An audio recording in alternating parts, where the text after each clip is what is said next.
Good morning, सुप्रभात, वंदे मातरम। एक बार फिर से हम खूबसूरत बड़ी ठंडी ठंडी हवा चलने वाली सुबह में एक साथ इकट्ठे हैं। ग्रीनरी हमारे आसपास है और हम देखते हैं खुशियां मिलती हैं, खुशियां महसूस होती हैं ग्रीनरी साथ हो तो।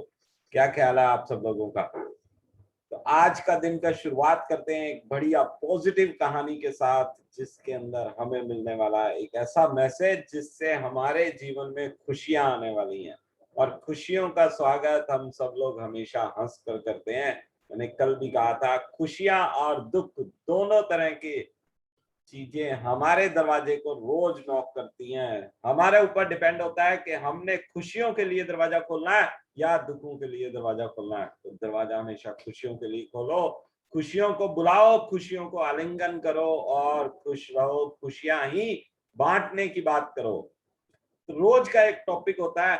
आज का टॉपिक है सहन शक्ति, टॉलरेंस। टॉलरेंस पावर जो कि नई जनरेशन में खत्म होती जा रही है, कम होती जा रही है। अगर हम उसको बना के रखेंगे, उस पर काम करेंगे, सहन शक्ति रखेंगे, चुप रहेंगे कि जहां आवश्यकता हो।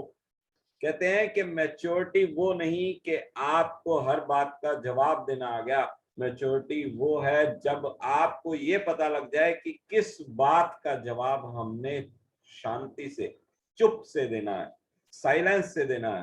तो उसको मैच्योरिटी कहते हैं। बस मैं टॉलरेंस के बारे में बात करूंगा। और जब टॉलरेंस की बात करते हैं, सहन शक्ति की बात करते हैं, तो हमारे देश में ऐसे बहुत से महापुरुष हुए हैं जिनके जीवन में ऐसी ऐसी घटनाएं हैं, ऐसे ऐसे प्रसंग है जो कि याद करने से भी हमें चीजें अच्छी अच्छी मिलती हैं। तो ऐसे ही एक बहुत बड़े महापुरुष हुए हैं, बहुत बड़े कवि हुए हैं। उनका नाम है कबीर दास। कबीर दास का नाम सबने सुना होगा। कबीर दास के बारे में सब जानते होंगे, बड़े ही साधु प्रवृत्ति के इंसान थे। और कबीर दास की ख्याति दूर दूर तक फैली हुई थी। कबीर दास जी गुरु नानक देव के समकालीन थे। बहुत से ऐसे प्रसंग मिलते हैं जब कबीर दास और गुरु नानक देव साथ साथ रहे और उन्होंने बहुत अच्छे अच्छे ऐसे उदाहरण पेश किए जो कि सदियों तक याद करते रहे हैं लोग, आज भी याद कर रहे हैं। तो आप देख सकते हैं कि उनकी इतनी सदियों पहले जो उन्होंने संदेश दिए, आज तक उसको याद किया जाता है। तो कबीर दास जी की जो कहानी है, मैं उसके बारे में आपको बताता हूँ। कबीर दास जी के बारे में जब ख्याति दूर दूर तक फैली हुई थी, तो एक संसारिक पुरुष, पारिवारिक पुरुष बड़ा ही परेशान था। और उसकी परेशानी थी घर में होने वाले नित्य झगड़े। और नित्य की परेशानियों से बहुत ज्यादा परेशान होके जब उसने किसी से बात करी, तो उसको किसी ने ये सलाह दी कि तुम जाओ कबीर दास के पास जाओ, वो तुम्हारे हर परेशानी का जवाब देंगे, सॉल्यूशन देंगे, समाधान देंगे। और समस्या का समाधान तो चिंतन से होता है, चिंता से कभी नहीं होता। और वो चल पड़ा, कबीर दास के गांव में पहुंचा। कबीर दास जी के पास जब पहुंचा तो कबीर दास जी अपने जुलाहा जो काम था, सूत काटने का, वो काम वो कर रहे थे, व्यस्त थे। और जब वो सामने आया, उसने कबीरदास जी को प्रणाम किया और कबीरदास जी ने उसको बैठाया और उससे उसका नाम वाम पूछा, बातचीत शुरू करी। और कबीरदास जी तो ज्ञानी ज्ञान थे, उसकी परेशानी पूछी, बिना पूछे उसकी बातों को सब जानते थे, पूछी, उसने बताना शुरू किया। और उसी समय उन्होंने एक बार उसको रोका, बोले 1 मिनट रुको। कबीरदास जी ने अपनी धर्म पत्नी को आवाज लगाई और उनको ये कहा कि काम करो, लालटेन ला के यहाँ पर रख दो।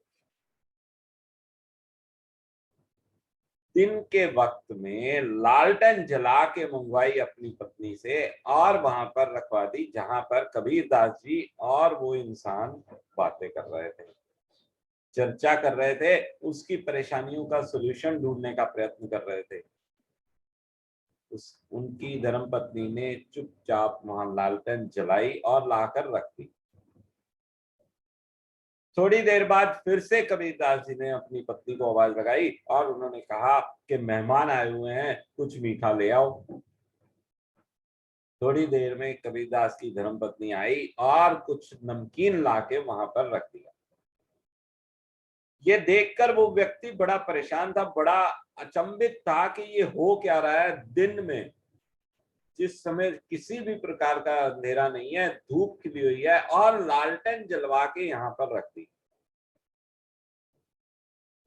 और मैं बड़ा अजीब सा फील हुआ उनको कि उन्होंने अपनी पत्नी को कहा कि मेहमान आए हैं, कुछ मीठा लाके यहाँ रख दो, और उसने लाके नमकीन रख दिया। और कुछ देर चर्चा करने के बाद वो व्यक्ति वापस चला गया और अगले दिन फिर से वो वापस आया। फिर से वो उनके पास बैठा, फिर से बातचीत हुई, चर्चाएं हुई, लेकिन कबीरदास जी उस परेशानी के बारे में बात ही नहीं कर रहे थे। कोई सोल्यूशन नहीं बता रहे थे, कोई हल नहीं बता रहे थे उस परेशानी का। ये बड़ी अजीब सी बात उसको लगी। वो कुछ देर बैठकर फिर से चला गया। ये सिलसिला 4-5 दिन लगातार चलता रहा। जब 4-5 दिन लगातार चलता रहा और उसको कुछ भी समझ में नहीं आया, तो वो वहां से चला गया। और जिस भी व्यक्ति ने उसको ये सलाह दी थी कि तुम जाओ कबीरदास के पास, कबीरदास जी आपको आपकी समस्या का सलूशन जरूर देंगे। उसको उन्होंने कहा, बोला यार बड़ा पागल सा व्यक्ति है, मैं उसके पास गया, वहां पर ऐसे ऐसे हुआ, मेरे को उसने कुछ समाधान ही नहीं दिया, मैं 4 दिन लगातार उसके पास चक्कर लगाता हूँ। तो व्यक्ति समझदार था, उसको कुछ चीजें समझ में भी आई, फिर भी उसने ये कहा, बोला उन्होंने समाधान जरूर दिया होगा, जरूरी नहीं है कि तुझे हर चीज बोल कर ही बताएं। कल एक काम करते हैं, कल फिर से चलते हैं और मैं तुम्हारे साथ चलता हूँ, हम कबीरदास जी से बात करेंगे। वो कहता नहीं नहीं नहीं, मैं नहीं जाऊंगा, बड़ा पागल सा आदमी है यार, बड़ी अजीब अजीब सी हरकतें करता है। ठीक है, और वो पागल नहीं है, उसकी पत्नी भी पागल है। वो कुछ कहते हैं, वो कुछ और करती है। जिन दोनों का आपस का ही समझ में नहीं आता, वो मुझे क्या शिक्षा देंगे, मेरे सोल्यूशन को कैसे निकालेंगे। बोला जी कोई बात नहीं, ऐसे करते हैं, कल एक बार चलते हैं, कल मेरी बात मान, मैं साथ चलूंगा तुम्हारे से और हम पूछ के आते हैं। तो वो दोनों अगले दिन जो है दोपहर तक लगभग उनके पास पहुंच गए और कबीरदास जी के पास प्रणाम करने के बाद बैठ गए। कबीरदास जी अपने काम में व्यस्त थे और काम के साथ साथ वो उनके साथ चर्चा भी करना शुरू हो गए। अब बड़ी हिम्मत करके जो व्यक्ति उस इंडिविजुअल को लेकर गया था, परेशान व्यक्ति को लेके गया था, उसने हिम्मत करके कबीरदास जी से पूछ लिया कि कबीरदास जी, मेरे जो ये मित्र हैं वो आपके पास एक अपनी समस्या लेके आए थे, अपनी एक परेशानी लेके आए थे, और उस परेशानी को उन्हें आपके साथ डिस्कस किया, परंतु आपने उसका सोल्यूशन नहीं दिया। बोले जी ऐसा कुछ नहीं है, मैंने तो इनको पहले दिन ही सॉल्यूशन दे दिया था, ये समझने को तैयार ही नहीं है। बड़ा हैरान हुआ। बोला जी मुझे, मेरे साथ तो ऐसी कोई बात नहीं हुई। बोले जी बिल्कुल हुई, आपने जज ही नहीं किया, मैंने आपको मैसेज दे दिया था। बोले जी मुझे थोड़ा सा खुल के समझाओ। तो कबीरदास जी कहते हैं कि मैंने आपके बैठे हुए अपनी पत्नी को आवाज लगाई और उनको ये कहा कि यहाँ पर एक लालटेन जला के रख दो। क्या दिन में कभी लालटेन की आवश्यकता होती है? बिल्कुल भी नहीं होती। और उसके बाद मैंने अपनी पत्नी को ये कहा कि कुछ मेहमान आए हैं, कुछ मीठा ले आओ, इनकी सेवा करनी है। और उन्होंने लाके नमकीन रख दिया। कुछ समझ में नहीं आया आपको मैसेज, इसके अंदर आपकी परेशानी का मैसेज था। मैसेज क्या था? मैंने दिन में अगर लालटेन मंगाई है, जलाकर मंगाई है, तो उसका कोई लॉजिक रहा होगा। उन्होंने ये सोचा और बिना कोई प्रश्न किए, बिना ऐतराज किए, उन्होंने लालटेन लाके यहाँ पर रख दी। और फिर जब मैंने मीठा मांगा तो उन्होंने नमकीन लाके रख दिया। तो मेरी पत्नी की तरफ से अगर सोचा जाए तो उन्होंने ये सोचा कि कबीरदास जी ने लालटेन मांगी है तो कोई लॉजिक होगा, उन्होंने बिना प्रश्न किए यहाँ पे लाके रख दी। और फिर जब वो मीठा मांगने पर नमकीन लेके आए, तब मैं ये कर सकता था कि मैं उनको डांटता कि मीठा मंगाया, तुम नमकीन क्यों ले आए। अब यहाँ पर लॉजिक ये था कि हो सकता है घर में उस समय कुछ मीठा उपलब्ध ना हो, लेकिन उन्होंने उनकी बात को रखते हुए सामने लाके नमकीन रख दिया। मेरी बात को रखते हुए उन्होंने लालटेन रख दी। अगर हम भी, ये ही परेशानियों का सलूशन है, आपके परिवार की परेशानियों का भी यही सलूशन है कि एक ने कही दूजे ने मानी, गुरु जी क्या कहे, तू भी ज्ञानी मैं भी ज्ञानी। हम लोग करते क्या है, सामने वाले की हर बात पर ऑब्जेक्शन करते हैं बिना कोई लॉजिक देखे हुए। समझने की बजाय मेरी पत्नी ये भी बोल सकती थी कि तुम पागल हो गए हो क्या, दिन में लालटेन की क्या जरूरत है, उसने बिना कुछ पूछे किया। और मैं भी ये बोल सकता था कि नमकीन क्यों लेके आई हो, मीठा के लिए मैंने बोला था, लेकिन हमने नहीं किया। मैंने अपनी तरफ से लॉजिक लगाया कि शायद घर में कुछ मीठा अवेलेबल नहीं होगा, इसीलिए नमकीन लेके आए। और उन्होंने भी लॉजिक लगाया कि जब उन्होंने कहा है तो इसके पीछे कोई ना कोई लॉजिक होगा, तो लॉजिक था। और मेरी पत्नी ने उस चीज को समझा। तो देखो, मेन बात यही है कि ऐतराज नहीं करना है, ऑब्जेक्शन नहीं करना है, सामने वाले की बात को रिस्पेक्ट देनी है। जब हम एक दूसरे को रिस्पेक्ट देना शुरू करेंगे तो हमारी समस्याएं अपने आप सोल्यूशन हो जाएगी। आपकी जो समस्या है, आपके परिवार की जो समस्या है, उसका भी इलाज यही है। फिर से कहूंगा, गुरु जी कहे मैं भी ज्ञानी तू भी ज्ञानी, एक ने मन्नी एक ने आकी दूजे ने मन्नी।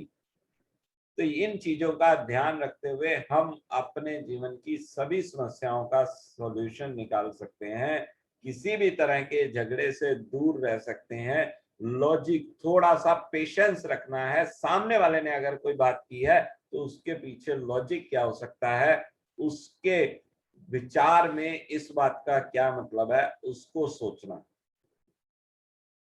ऑब्जेक्शन जितना ज्यादा करेंगे उतना ही हमारे जीवन में झगड़ा बढ़ेगा।